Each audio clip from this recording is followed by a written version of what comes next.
Ex-Hakim Agung harap jaksa hati-hati susun dakwaan Ferdy Sambo dan kawan-kawan. Jakarta, Kompas.com. Tim jaksa penuntut umum yang akan menangani Ferdy Sambo dan kawan-kawan dalam kasus dugaan pembunuhan berencana Brigadir Nofriansyah Yosua Huta Barat, Brigadir J, diminta berhati-hati dalam menyusun surat dakwaan bagi para tersangka. Menurut mantan Hakim Agung, Gayus Lumbun, sidang untuk membuktikan kasus dugaan pembunuhan berencana dinilai tidak mudah dan sangat pelik. Tentu perlu kehati-hatian, dan ini dimulai dari penyelidikan, penyidikan, yang akan menjadikan dakwaan dan tuntutan itu baik, kata Gayus dalam program Kompas Petang di Kompas TV, Selasa, 4 Oktober 2022. Gayus mengatakan, rincian perkara yang disangkakan dalam surat dakwaan harus disampaikan dengan jelas, termasuk posisi perbuatan yang dalam konteks disebut sebagai dakwaan primer, yaitu pasal 340 KUHP, itu harus lengkap-lengkapnya. Karena apa? Karena untuk sebuah pembuktian pembunuhan terencana itu tidak mudah, sangat pelik, ujar Gayus.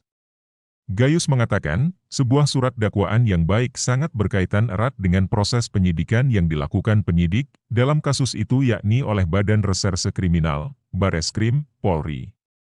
Selain itu, kata Gayus, dakwaan harus lengkap dan bisa menjadi pijakan awal bagi hakim dan perangkat pengadilan untuk mengetahui peristiwa pidana yang telah terjadi, para pelaku dan peranannya, serta pasal yang harus diterapkan terhadap pelanggaran pidana. Ini konsep utama dari apa itu dakwaan, ucap Gayus.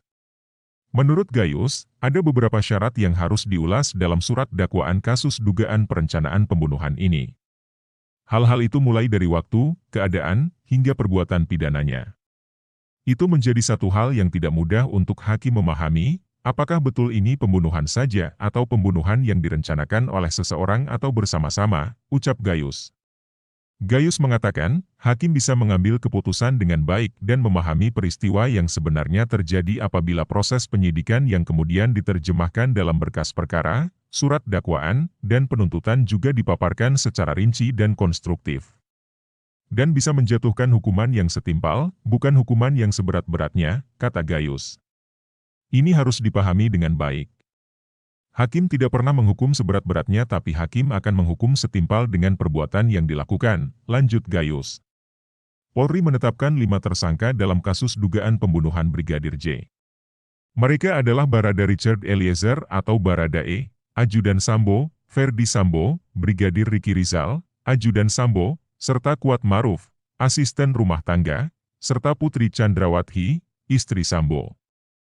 Kelima tersangka itu dijerat dengan pasal 340 subsidiar pasal 338 Yungto pasal 55 dan pasal 56 Kitab Undang-Undang Hukum Pidana, KUHP. Selain itu, penyidik Bareskrim menetapkan 7 polisi sebagai tersangka upaya merintangi penyidikan, obstruction of justice, kasus Yosua. Mereka yang menjadi tersangka merintangi penyidikan adalah Ferdy Sambo, Brigjen Hendra Kurniawan, Kombes Agus Nurpatria, AKBP Arif Rahman Arifin, Kompol Cak Putranto, Kompol Baikuni Wibowo, dan AKP Irfan Wibowo.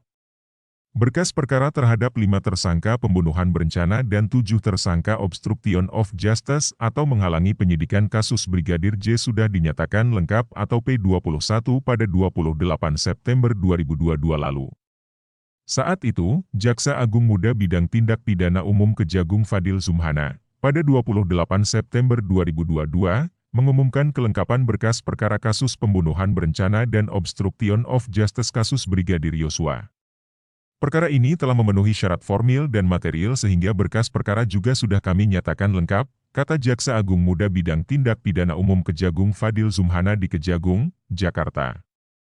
Kabareskrim Polri Komjen Agus Andrianto mengatakan, pelimpahan berkas perkara serta barang bukti dalam 2 perkara digelar pada Selasa, 4 Oktober 2022. Proses tersebut juga digelar di Kejari Jaksel. Namun, Agus belum menjelaskan rincian barang bukti tersebut. Hal itu juga telah dikonfirmasi oleh Direktur Tindak Pidana Terhadap Orang dan Harta Benda Jampidum Kejagung Agnes Triani. Agnes mengatakan, pelimpahan barang bukti digelar sekitar pukul 10 WIB di Kejari Jaksel.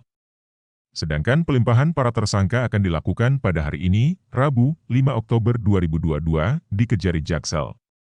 Menurut Kapolri Jenderal Listio Sigit Prabowo pada 1 Oktober 2022 lalu, dalam proses pelimpahan tersangka mereka akan memperlihatkan 5 Sambo, Putri, Richard, Ricky, dan Kuat ke hadapan masyarakat. Ya memang itu prosedurnya seperti itu, kata Sigit kepada wartawan di Monumen Pancasila Sakti, Jakarta. Penulis, Rahel Narda Catrine, Ardito Ramadan Editor, Ica Rastika, Ihsanuddin.